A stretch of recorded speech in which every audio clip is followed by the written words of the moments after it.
La lettre est arrivée un mardi. Un jour ordinaire, rythmé par la routine habituelle de la boulangerie.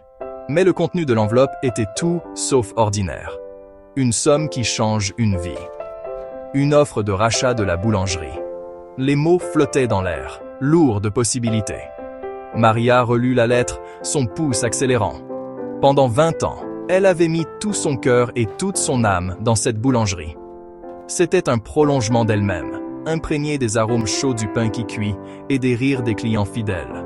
La vendre avait toujours été une pensée lointaine, une possibilité pour l'avenir. Pourtant, voilà que c'était là, sous ses yeux.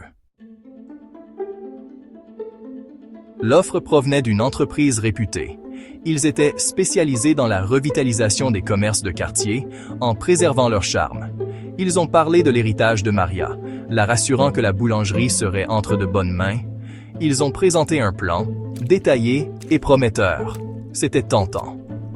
L'acheteur potentiel était un jeune entrepreneur, plein d'enthousiasme et d'idées nouvelles.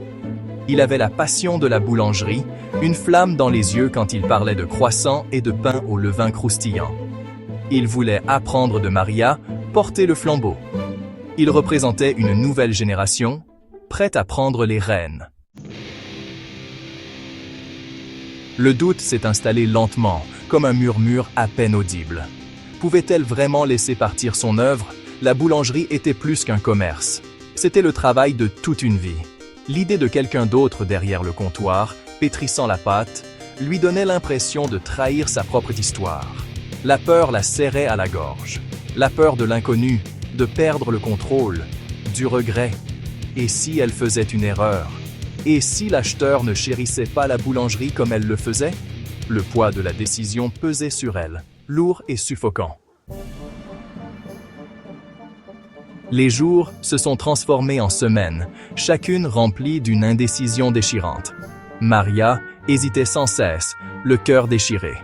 L'acheteur, sentant son hésitation, s'impatientait.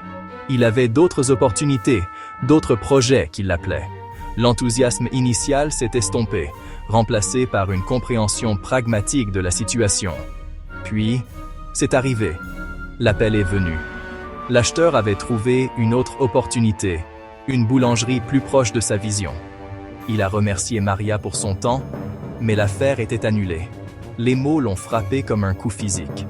Le regret l'a envahi, une vague amère qui s'écrasait sur elle. L'opportunité, autrefois si proche, lui avait glissé entre les doigts comme du sable. La boulangerie, son sanctuaire, lui est soudain apparue comme une prison dont elle était elle-même la geôlière.